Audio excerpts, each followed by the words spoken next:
this episode of Cork Talk with me, Tim Atkin. A weekly conversation with some of the most famous people in the world of wine. Brought up on a sugarcane farm in Kwa-Zulu Natal, where her parents were teetotalers, Praisy Dlamini got a bursary from the Department of Agriculture when she was 16 and went to study winemaking in the Cape.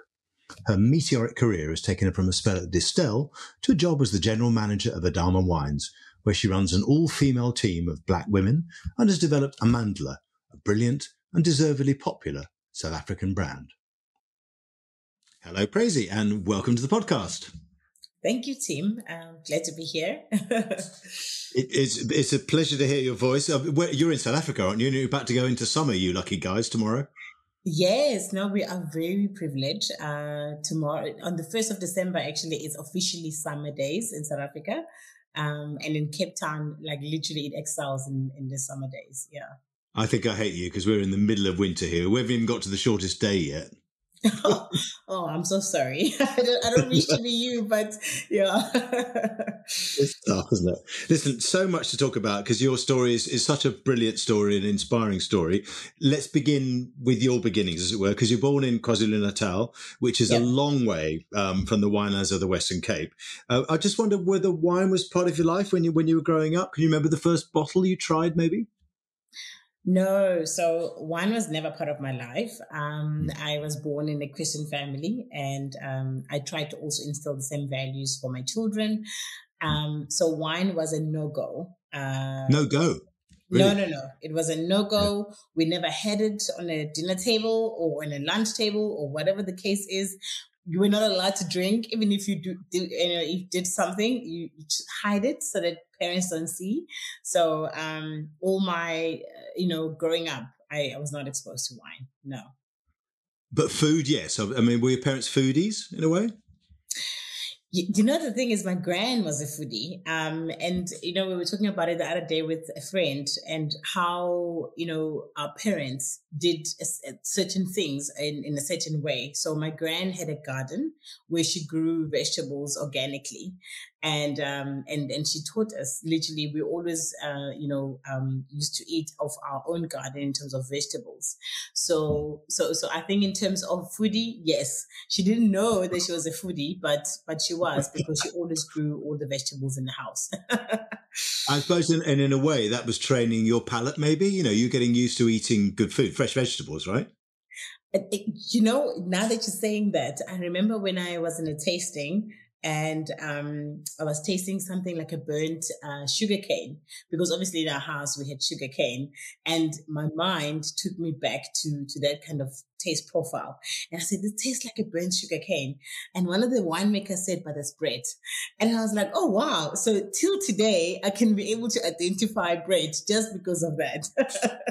I love that. So the taste of Brett, which is Brettanomyces, which is a spoilage yeast, for you is the taste of burnt sugar cane. I love that. I mean, tell us, because your family actually owned a sugar plantation, right? I mean, how did that come about? Obviously, we're born in northern Kwa-Zulu Natal, which is really up north in South Africa, close to, as you exit the borders into other African countries like Namibia. They mostly grow sugarcane, bananas, and those kind of fruits. So my parents, or my grandparents rather, they then obviously inherited or had land from years ago. And my grandfather was a builder. So he used to build people's houses, and then he obviously had quite a fair share of land. And what he did, he then obviously planted sugarcane, which we grew up into. I mean, when I was born, there was sugarcane all around our household. So everything that I know since I'm in birth is sugarcane, because we always used to go help when the workers are there. Similarly, what we're doing now, with the vineyards. But for me, it was actually something with sugarcane. When we were young, we'll play around the sugarcane field.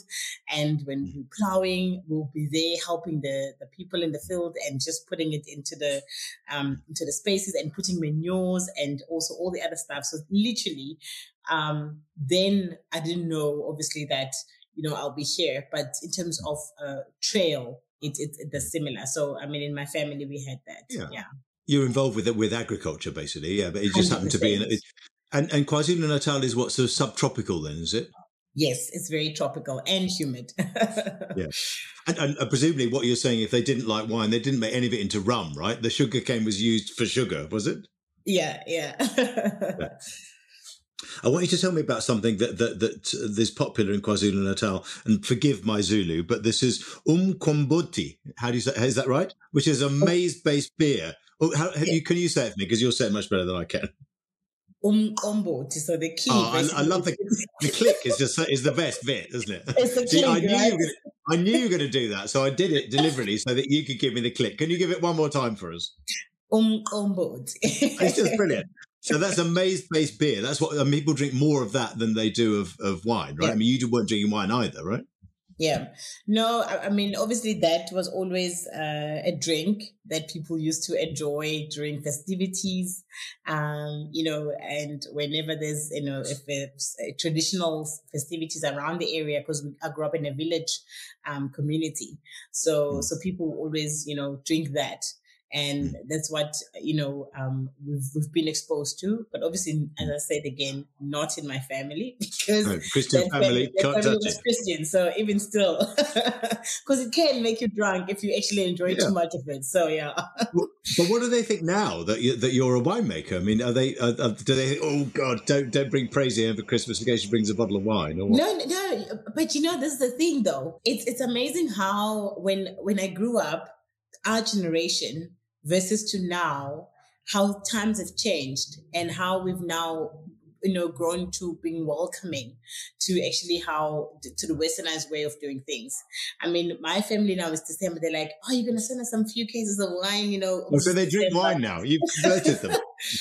And yeah, but it's great to hear them say that, because I think when you were growing up, we didn't know about it, and I think this represents a fair share of South African communities as well that we're not exposed to wine, and the more you have someone that can introduce you to it, and also in a very good way, then you can be able to enjoy it for what it is.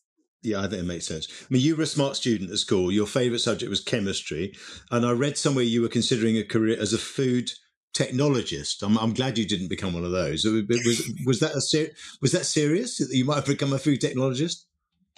It was a safe option. And also just because I was inspired by a teacher.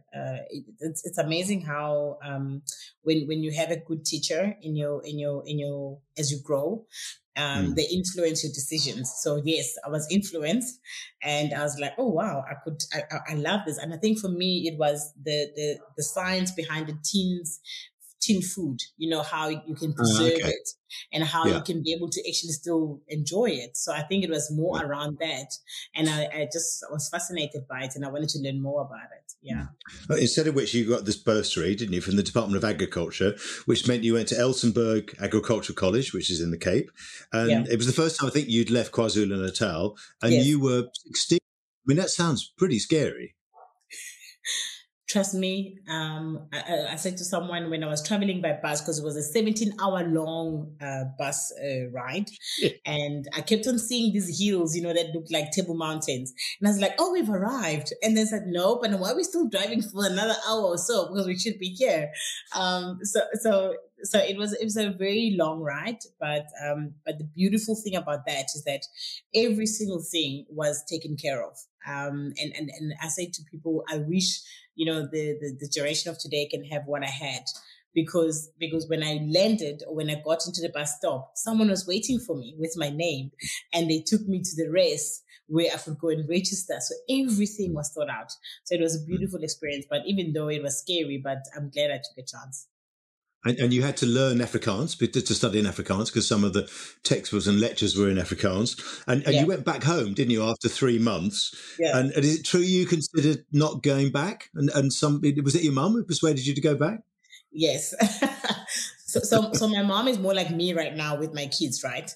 Where it was like she was able to see, I think, the vision and the bigger picture that I didn't see. And for her, she was like, I don't understand what you're doing, and I probably might not be able to give you the best support that you might require from me as your mother. But one thing I know for sure is that you need to get some qualification. And if this is a way for you to get that, you are going to go back and get that. And then the rest will figure it out then. And obviously, she was very much a disciplinarian. So she said, you are going, and I'm going to take you to the bus stop, and you're going back. So that's how I ended up here. That's another 17 hours going back again, right? Yeah, 100%. Yeah. So you decided at that point you wanted to be a winemaker, and you were now, 17 when you got back there? I was 16 going to 17, and I wanted to explore this winemaking journey. And again, I didn't know what it entailed. I don't want to sit here and say, oh no, I knew. I was sure what I wanted. I really didn't know. And everything unfolded as I was continuing with the journey at Elsenburg. And last year was like, okay, so this is basically exactly what it is. And then it really started to be scary because now I was like, oh, so now I need to be someone's winemaker. Then I started asking myself, am I ready for that kind of responsibility? Yeah. Yeah. And I mean, did you have any black female role models at the time? I mean, Carmen Stevens was making wine by then, wasn't she? Was Ntiki making wine as well or not? Yes, Ntiki was making wine. Actually, Ntiki was the one that I connected to when I was at Elsenburg because she was a Stelekaya.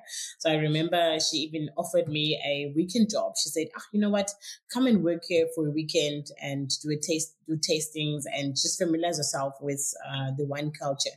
So I would say that I think Ntiki really played a role in my life where she just opened a door. She's like, you know what, I will take you in. I didn't have to struggle because she knew what I was going through, but also she couldn't articulate it for me to understand what struggles that are lying ahead.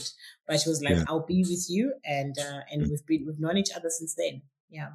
That's brilliant. I mean, you graduated in 2007 and you won another award, this time as a protege, right, with the Cape Winemakers Guild. And I think you were the first black protege, weren't you, in 2007? I wasn't the first protege, but I was the first female. Howard Boyson was the first. Oh, of course, I remember him. So when I got in, Howard was before me. Yeah. Yeah, and tell us a little bit about the scheme, because what it does is it places you in wineries for 3 years and you're trained by winemakers. Is that how it works?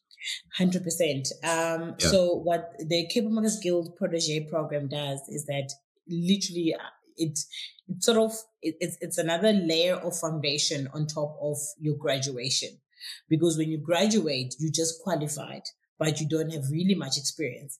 And we all know that winemaking, it's about, different seasons and how to mitigate, what you need to do in different seasons, because it's all governed by the nature and the environment and the climate.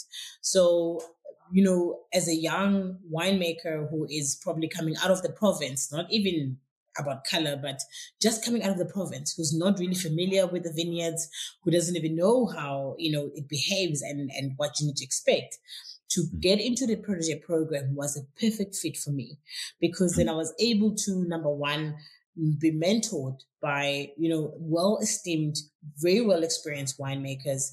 And I mean, I started at Lawrenceford with Philip Constantius, who at the time was this really matured winemaker, and he knew what he wanted.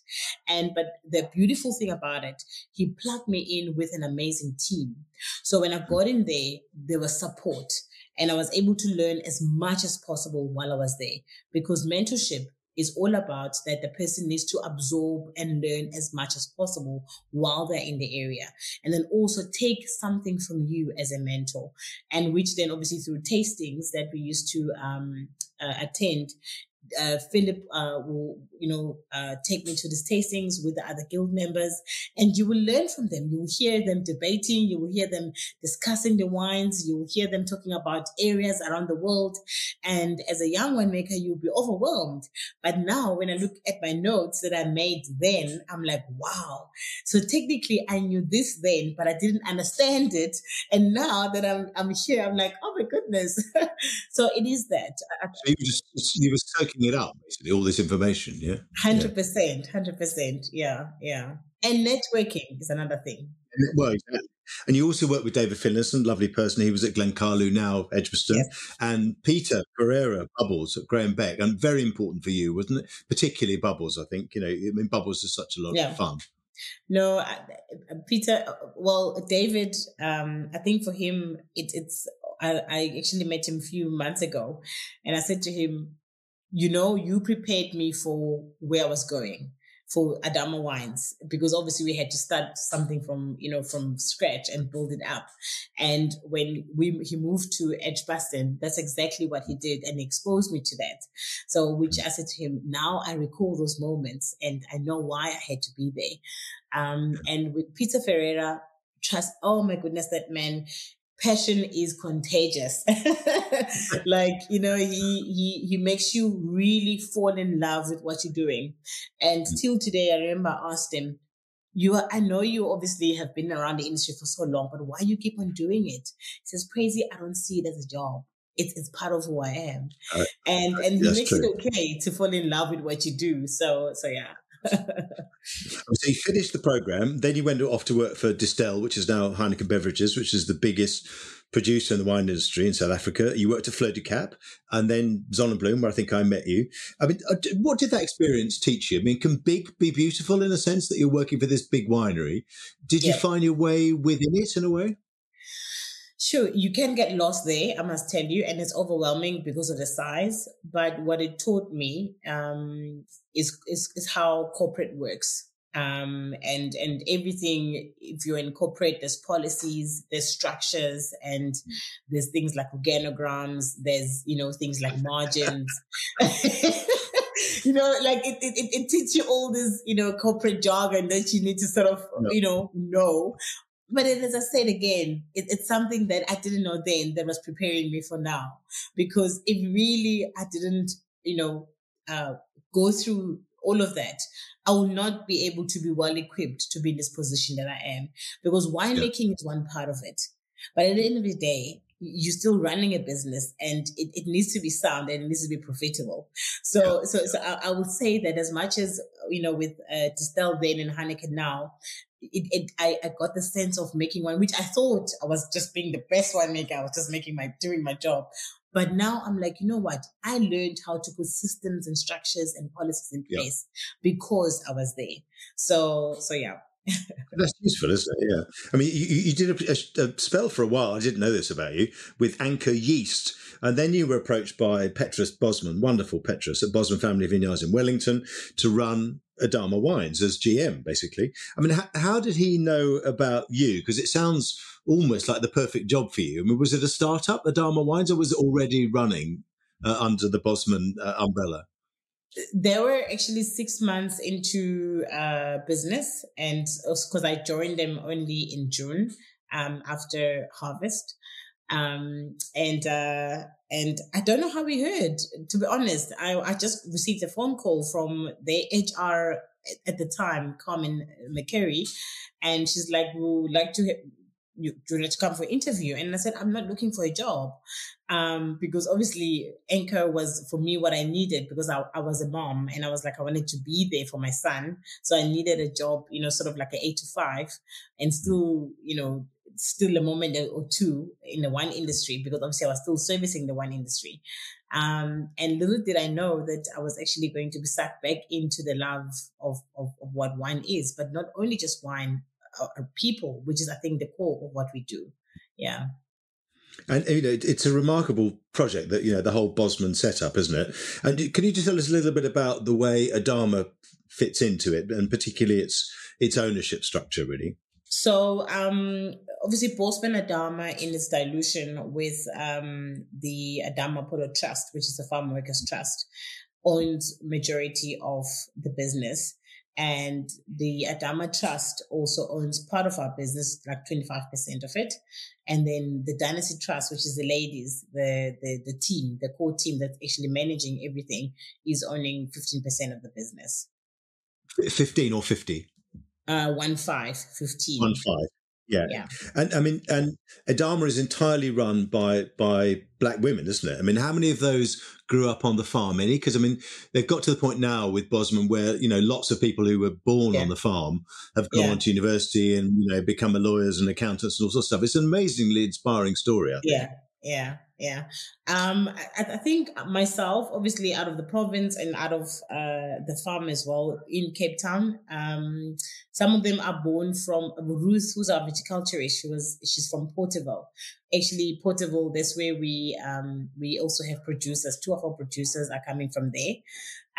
So whenever we go there, we always grab coffee by her mom's house. And then some, I think about probably like 60% of the team comes from Wellington. Yeah. Yeah.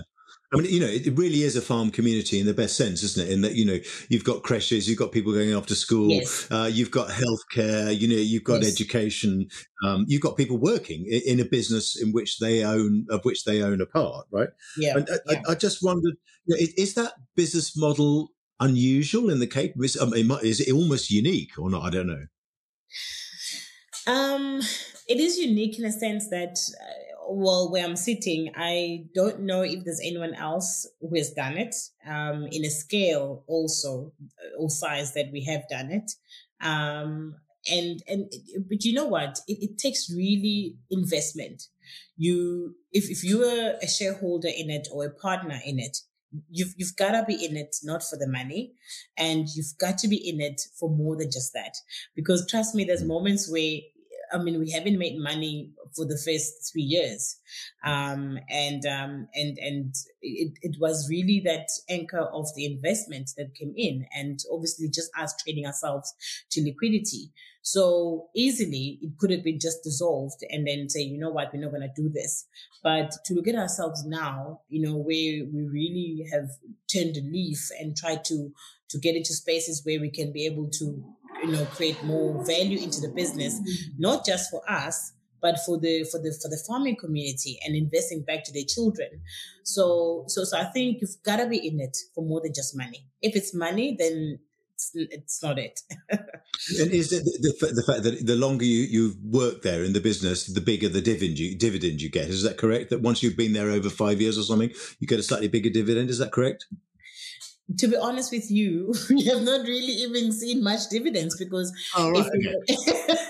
if we make profit, because we keep on coming up with new businesses and we reinvest it back into the business. So I can tell you for sure that everyone right now is looking at me with big eyes and saying, "Praisy, but now when are we going to get the money?" It is the dividend. But it is successful. I mean, I always like going there because it feels like a place where people are happy to work. I mean, is that the secret of its success? I think the security. If you look at in South Africa, if you've got housing, proper housing, security in terms of job, and security in terms of your future for yourself and for your children, it gives you that comfort that you've got something to build on. And I think now it's a matter of you as a stakeholder thinking, what more can I do for my people or for the investor or for the shareholders? Then that's when you go above and beyond. But I think the happiness same with me when I drive into the farm, I see people, they're always like raising their hands and greeting, and there's never a moment where they're grumpy. And it's that. For them, is that in this day and age, as we are a changing community, and I mean, I was shocked by that my kids are Generation Alpha, and I'm like, now what is that? So with the changing community and the demands of it, is that they still can be able to be who they are and then leave something for their children. And that's what us as Adama Wines, we're saying, we're the new ones who's going to be taking that a step further and investing back into their children. Yeah.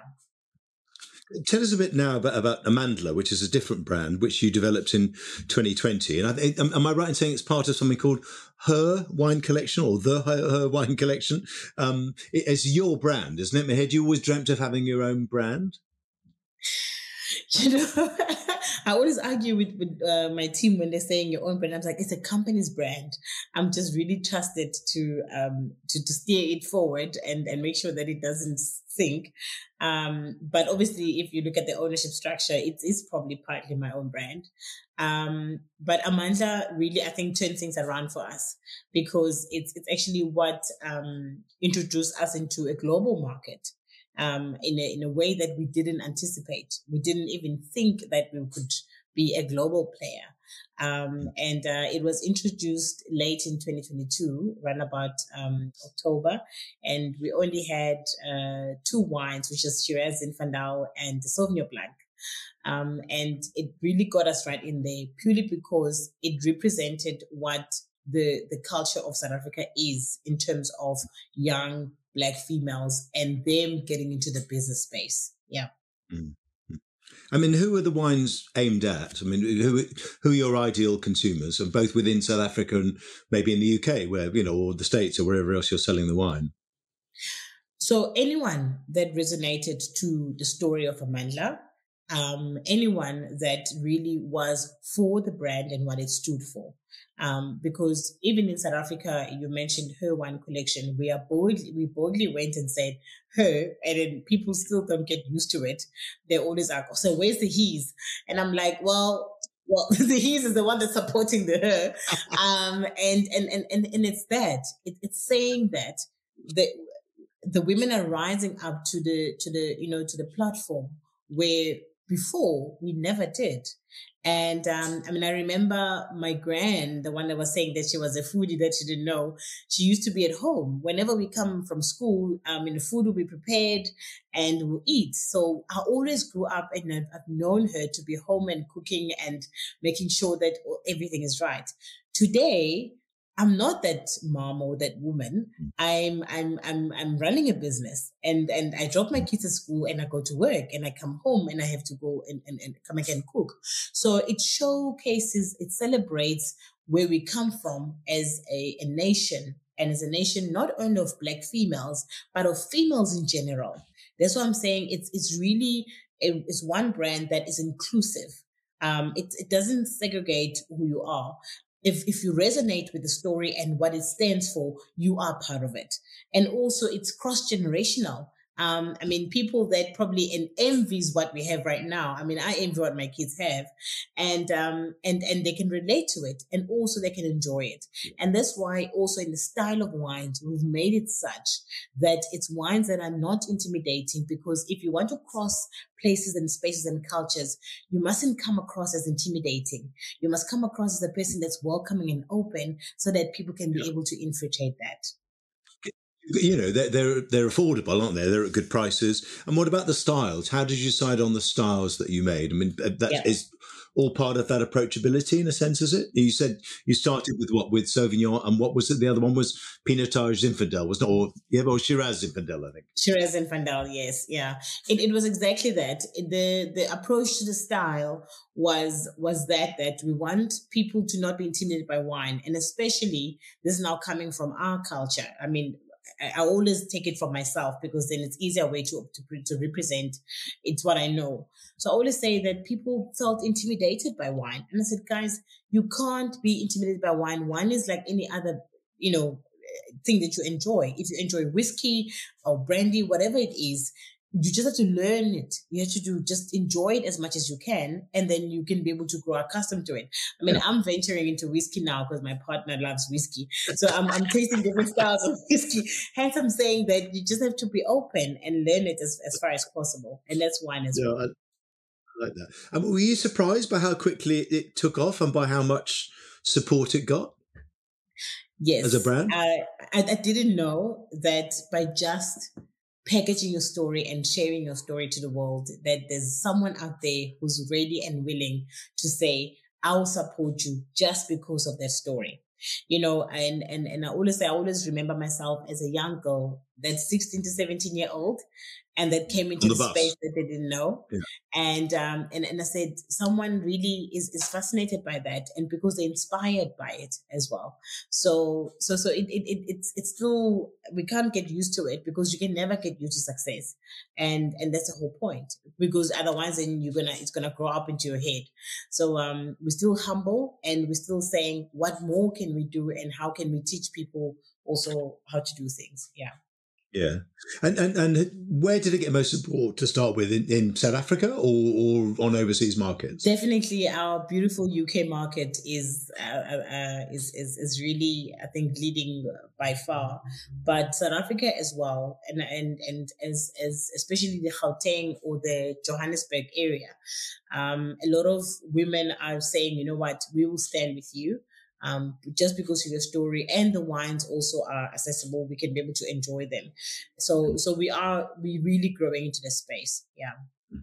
And I mean, for people who've not seen the labels, they're very striking, aren't they? There's a black woman with flowers and all sorts of, just flowers, I think, in her hair. You know, they're very colourful. They're brilliant labels. And you deliberately went for something without a picture of a vineyard, a manor house, a dog, a lion, a leopard, you know, a zebra, or a family crest, right? I mean, how did you come up with these labels? Because they're fun, aren't they? They're, you know, you look at the label and you think, I want to drink that. I want to meet the person who made that wine. Right. Yeah. Now, I wish I can sit here and take credit.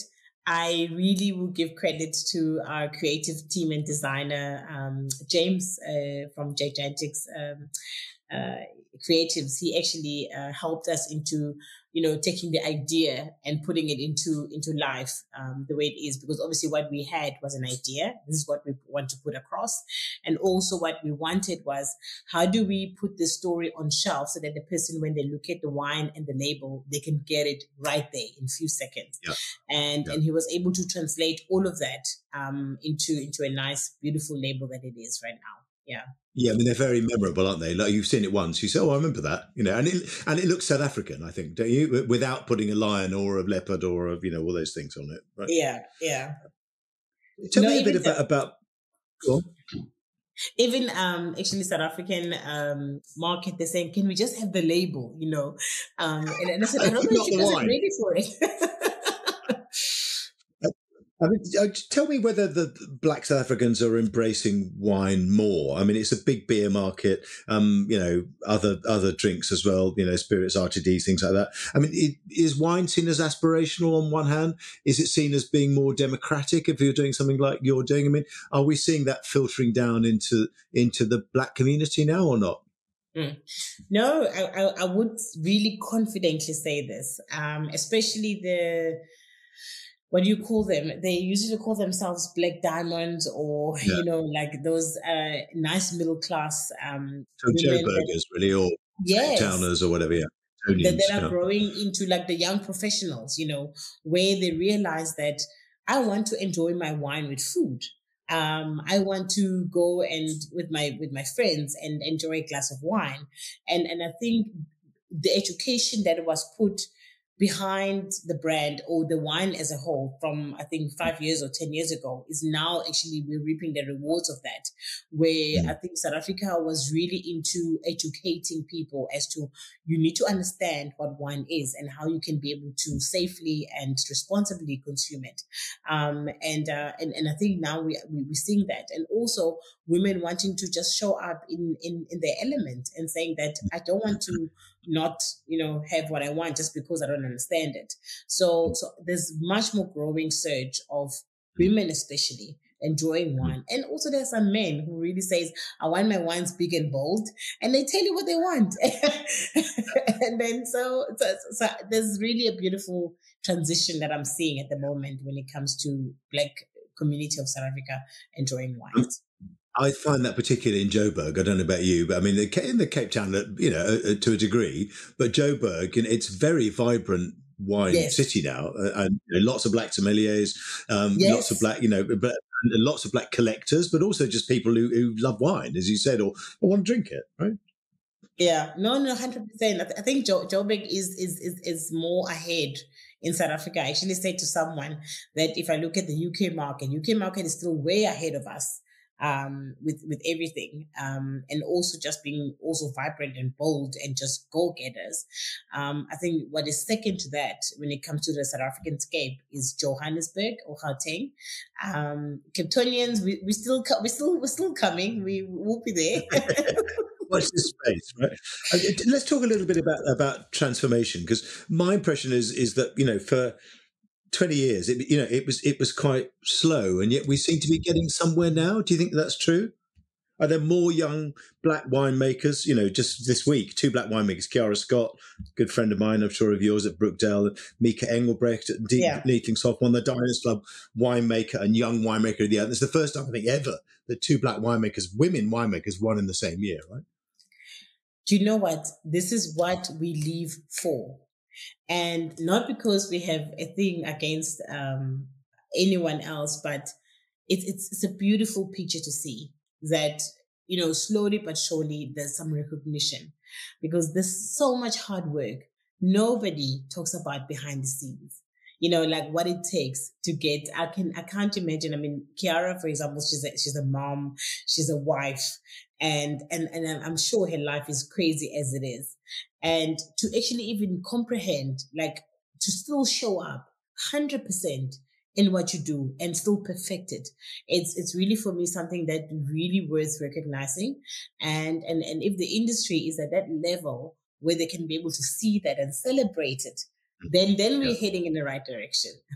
Yeah, I think so. And she's also one of the nicest people I know, and always got a smile on her face, and everybody loves her, and she brings kind of joy and, happiness and positivity, as well as talent, obviously, into the room. I'm a huge fan. I mean, what's the next step? How can we build on that and get more black winemakers in, more black people drinking wine? I mean, is it just role models, do you think? Is it people seeing people like you and saying, hey, Praisy's successful, I could do that? Yeah. It's a combination. And to be honest with you, I have a privilege of going back and sitting and serving on a trust for the Protégé program. And when we see the young people coming in every year, and you see how different they are to how you were, almost 15 years ago. And I remember I said to the program facilitator, we've gotta be able to hold space for these young people, because how their minds are and how they are go-getters is different to how we were. And we mustn't dampen their light. We must figure out a way, how do we actually support them so that they can be able to live out who they want to be. And you will see this industry really grow to this amazing industry it is. And the thing about them is that they also could be innovative, because they have a lot that they're coming with. And a lot of different ways of doing things, even probably easier. And I mean, compared to how we used to do it. I mean, I stepped into the wine space when it was still traditional winemaking, where it was a lot of hard labor, and still I appreciate that. So anyone who comes in and work with me in the cellar will still do it that way, because for me it's that touch. It gives you that feel that you've done something, and it cements it for you. But I mean, the generation that we have now is really different, but we need to figure out a way, how do we protect them and hold space for them so they can be able to be the best one they can be. I like that idea, but I think we've achieved a degree of critical mass now. Whether I taste every year with the Vineyard Tales group. We have dinner together. You've now got like 15 black winemakers, all in very responsible positions, tasting wine, who know about wine. I think you've got to the point now where there are so many people doing it successfully that it's inspiring. Yeah. Tell us a bit more about you, because you once said you don't do things that are normal and you like to push yourself. So what's next? I always think you'd be brilliant in politics. You're probably too good for politics in South Africa, but could you see yourself going into politics? No. Not in a bad way. No. I think I'm good where I am. There's still a lot of work that we need to do in the wine industry. Maybe they'll call me the GOAT or the OG when I'm older. So, so maybe you could be wine. You do wine politics. You're doing a bit of wine politics. If you're working with the protégés, aren't you, and things like that. Yeah, no. You're right. I don't know. For me, I think there's beauty in learning. I really love learning new things. I love seeing how we can do things better. And that's why all the time I always think of ways, how do we keep on innovating ourselves? How do we still stay relevant? Because I think most of the, older wine estates or businesses, some of them probably, now they may seem like, oh no, we're old, we're not relevant anymore. It's because you've got to have to keep on innovating yourself in order for you to stay ahead of what is to come. Unfortunately, it's what it is, because we are servicing the generation that we're not. So we're going to have to stay ahead of that. And hopefully I will get more young blood into the team, because that's also how you can get to learn in-house and know, okay, this is how we should do it. All right, let's try that. So it's that, how do we open up the space, for more? And we can only do that if we grow and we keep doing what we're doing with diligence, with respect, and also keep showing up the way that we've been doing it. Yeah. I think you're very right.